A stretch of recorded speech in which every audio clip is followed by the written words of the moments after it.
informacija būtų paneigta, nes kažkas labai specialiai pasistengė, kad praneštų, kad tai yra skalūnų dujos. Deja, aš vakar pats buvau šitam renginyje.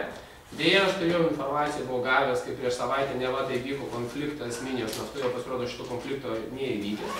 Mes kreipėme Seimas nacionalinį saugumą, kad būtų pradėtas tyrimas dėl galimai panaudotos fizinės jėgos prieš Lietuvos Respublikos pilietį. Tai tyrimas, kiek aš žinau, vyksta ir deja ne to piliečio naudai, kaip matėme mes filmuotą medžiagą komitete, kai susipažinom.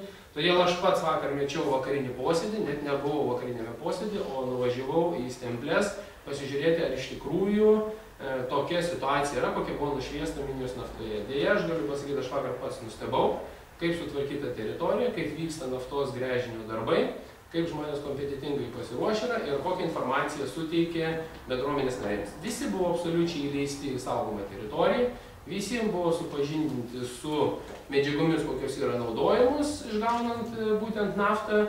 Ir nuo esamo gręžinio, nuo seno tarybinio gręžinio, tai yra nedaug toli, yra praktiškai apie 200 metrų. Tai yra senas gręžinys ir šiandieną tikrai turim įtarimą, kas tą tokią dezinformaciją padarė, kad... Kaip įdomiai, žinokit, mes paprasčiausiai, aš dar taip pasižiūrėjau internete, pasiieškojau, pavyzdžiui, Vakarų Eksprese rašo, kad jūs atseit dar sveikinimo žodį tarė. Pavyzdžiui, kai šio gręžinio atidarimas, tai įrodymas, kad ir maži atokus Lietuvos kaimeliai gali būti visuotinio šalies progreso dalis, prisidedanti prie Lietuvos energetinės nepriklausomybės sustiprinimo, sveikindamas Stemplių bendruomenė, sakė Seimo narys Žemaitaitis. Bet ar čia apie skalūnus kalba? Čia kalba apie naftą, dar kad aš jums sakau, 64 metais, berods gal aš metus dabar galiu sumaišyti, Stemplėse buvo atkasenas gręžinys. Prieš nepilnai 12 metų buvo tas gręžinys pradėtas iš naujo eksploatuoti ir eksploatavo Geonafta.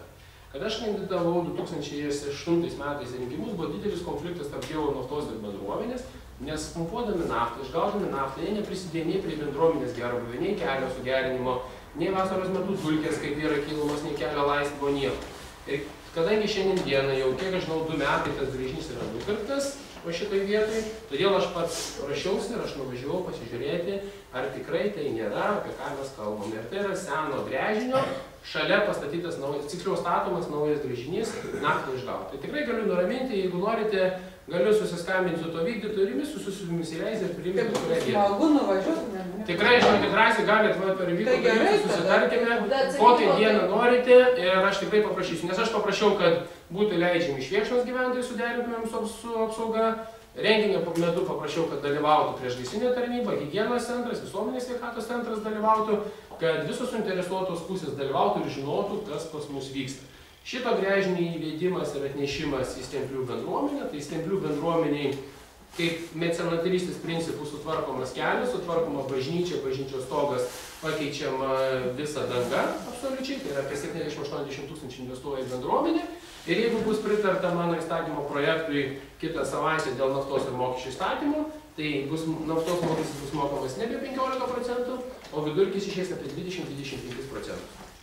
Tai yra valstybė išeina tiesioginė ekonominė nauda, o šiais metais ir praėjusius, tarkim, 15–20 metų Lietuva negavo tiesioginių mokesčių iš naftos. O gal žinot, kieno ten ta žemė yra valstybės ar iš privačių išpirkta? Žinau, kad šalia vakar, kurie buvo šalia žemės, tai tos moteris dalyvavo. Tai reiškia, privačių išpirkta. Manykit, nežinau. O tai dabar įstatymo pataisos įsigaliojo nuo Liepos 1. Tai kieno galėjo būti interesas vakar paskelbti visai Lietuvai tokią žinią? Labai puikus interesas. Prezidentės šiandien dienai turi pasirašyti gelmių įstatymą ir kaip jūs galvojate, kam tai padaryta? Ar mes galvojame, naivus esame? Aš puikiai supratau, kas čia yra padaryta. Specialiai paleista informacija, kad prezidentės yra, ar šiandien, ar pirmadienį, dabar tiksliai negaliu pasakyti, paskutinę dieną pasirašyti žemės gelmių įstatymą. Ir aš galiu, žinokit, galvą nukirsti, kad kitų metų sausio mėnesį išaiškės visos šitos informacijos užsakovų. Dabar dar vienas klausimas. Ar čia padarė klaidą pasirašydami, kaip sakyti, optinę apgaulį, buvo šnekama apie 30 metų, o liko kažkodėl 3 metus. kad Šavronas galėtų naudoti tas dujas. Nemaišykite. Čia buvo tokia informacija. Tai dar kartą, ponas turi konkurso sąlygas. Jam konkurso sąlygos yra atsiūlytos. Antanai, kaip tai yra? Antanai yra visos konkurso sąlygos, kada paskelbė konkursą išgauti, jeigu apie skalūnų dujas kalbant. Taip. Tai va pas Antanai yra su sąlygos visos. Aha, o dabar žiūrėkit, pavyzdžiui, kai čia girdėjom dabar irgi, užvakar, man atrodo, irgi spaudoja ir televizija, kad, žodžiu, mokslininkai amerikiečių ištyrė, nusprendė, kad, žodžiu, ne, kaip buvo anksčiau, sakė, 30 metų užteks dujų Lietuvai, bet 3 metams, mes apie tai kalbame.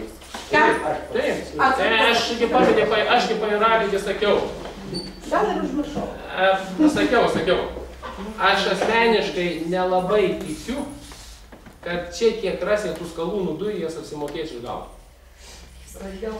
Brangiau išgauti. Aš dar kartą jums sakau, aš galiu duoti, 80%, kad interesas yra nafta, nes skalūnų dujos. Šiandien dienai Baltijos mūsų priekrantėje didžiausia yra klodai. Kodėl Rusijoje vyksta didžiausia kova dėl to G9 šito to? Todėl, kad žemesnis lenkščiai yra, jie traukia naftą, jie bėga į jų pusę, jie perpumpuoja ir vyksta pastovus, tiksliau, neoficialus diplomatinis konfliktas. Bet mes dėl ko labiausiai bijom, mes bijom, kad nebūtų užteršti tie mūsų vandenys. Vakar, dar kartą sakau, atvažiuokite, aš pats, jeigu norit, pats sudalyvausiu, nes kadangi mano tai asmeninė apygarda yra, mano tai yra pusė. Ir į kiekvieną renginį, kiekvieną atidarymą, kiekvieną visuomenės svarstymą aš pats asmeniškai važiuosiu ir dalyvausiu. Ir tol, kol jeigu iškils bent menkiausias dalis, kad gali būti pažeistas vanduo, gruntinis vanduo, šitoj vietoj to nebus. Jūs kalbate apie skalūnus ar apie naftą? Apie skalūnus. Apie naftą aš jums lygiai galiu tai pasakyti. Bet tai neįmanoma. Dar kartą aš jums, Pone, aš jau žinau, kiek apie tas esu dabar pasiskaitęs. Ir jau visų mokslininkų yra opozicionierių ir pozicionierių. Pas manęs durys neužsidarė praeitą visą savaitę į kabinetą, kas vaikščiojo. Aš jau dėl noriu atsiriboti visiškai nuo šitų dalykų, kvailyšių kai kurių, kaip dar kartą pakartosiu, kaip skaitoma, kad iš krano bėga vanduo ir bėga dujos ir užkur ir bėga. Tai savo namuose, pamėginkit padaryti. Ir baigit vieną kartą šitas propagandinės nesąmonės siuntinėti. Nes jau mes Seimo nariai esam pakankamai daknisti su šitais rašteliais visais. Ir aš jau tame tarpe jau pradedu jau žinokit ignoruoti. Ir man toks vaizdas susidaro, kad kažką mokami pinigai, kad kažkas piketuotų, kad kažkas visą dalyką darytų, kad tik tų skalūnų dujų čia nebūtų. Ir kažkas tai yra suinteresuotas, kad dujų terminalas nebūtų, kad dujų trasa būtų išmontuota ir pasiliekam prie vieno Gazpromo ir dujų tekanos. Vat man toks vaizdas jau dabar darosi.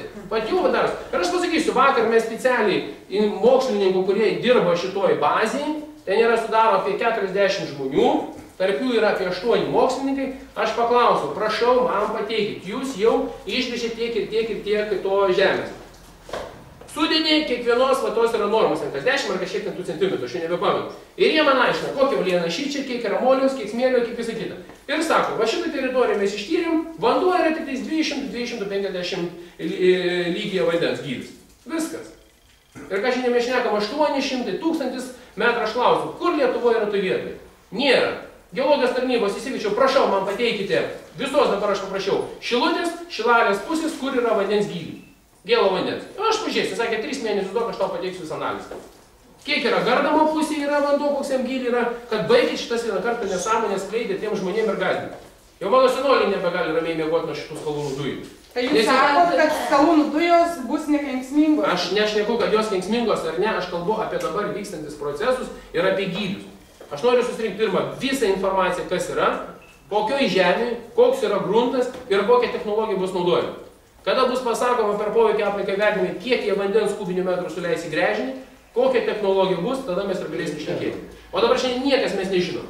Vat Raimundo Paliuko paprašiau, vat ką Antanas iškėlė klausimą, pirmadienį, prašau, galite vykti į Tauragę, Raimundo Paliuko, mano prašymu, Broniaus Paužos prašymu, Dariaus Petrošiaus prašymų, visų mūsų apygardos 3 Seimo narių prašymų. Raimundas Paliukas pirmadienį Tauragėje, kiek aš žinau, ar kultūros centre pristatinėja savo pataisas, pristatinėja visą įstatymo paketą ir visi važiuoja. Žygaitiškiai, Vainodiškiai, mano važiuoja, visi ir jūs važiuoja, kiek aš žinau.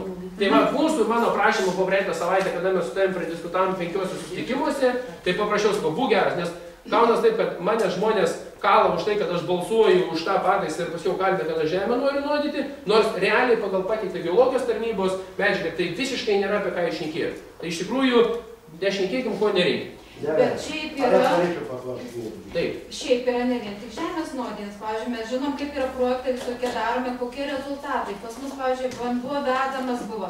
Ir tiesiog čia ir ne vien mūsų seniūnijoje, bet ir kritimuose rajonuose keliai sugadinami nuo technikas. Duobės didžiausios. Kolegė, prašau nemeluoti. Nuvažiuokite, dar kartą sakau, nemeluokite čia prie visų žmonių. Pone, dar kartą sakau, aš susodinsiu jums šiandien, jeigu norite tą pusę, ir visus šį sėdinčių žmonės, ir nuvešim į stemplės parodysiu. Ir baisi šį jūsų visi šitie melai. Į stemplės, bet tai mes gyvename. Dar kartą aš jums sakau, baikit šitą melą. Mes nemelas, aš jums kartoju dar kartą. Užtek šitos demagogijos ant šitos Lietuvos. Mes pareikalavome, kokią toninės mašinas važiuoja, koks yra grunto įspaudimas į kiekvieną kvadratinį centimetrą. Kitą savaitę susitinku su kelių direkcijos direktoriumi ir prašau pateikite visus Žemaitijos viadukus, kelius, vietinės reikšmės kelius, rajoninės reikšmės kelius, regioninius reikšmės kelius. Turi būti nuodugniai. Nuo Klaipėdos uosto, kur atplukdoma technologija būtų turi pasakoma, kokia kelio danga, kiek gali išnešti. Stemplėse buvo atliktas tyrimas, nuodugdus visų mokslininkų sumokėta apie 100 000, nes aš pareikalau, ištirkit, kad man žmonės nekeltų pretenzijų ir mane šauktų kaip Seimo narį. Mes ištyrėm visą stemplių kelią, pasakė, kurioje vietoj turi būti sustiprintas, jie sustiprintas. Ištyrė viaduką, viadukui pasakė reikalingas papildomas sustiprintas. Atvažiavo, susimontavo savo kalbą. Apie naftą. Aš kalbu apie naftą. Apie skalūnus mes dar 3 metus nevienčiai nešnekėsim. Nešnekėsim. Dar paklausti. Nu, sakiau, jo, tai čia yra pagrindinis. Tai va, taip, kad sudėtis tai nėra taikoma. Jūs jų paklauskite.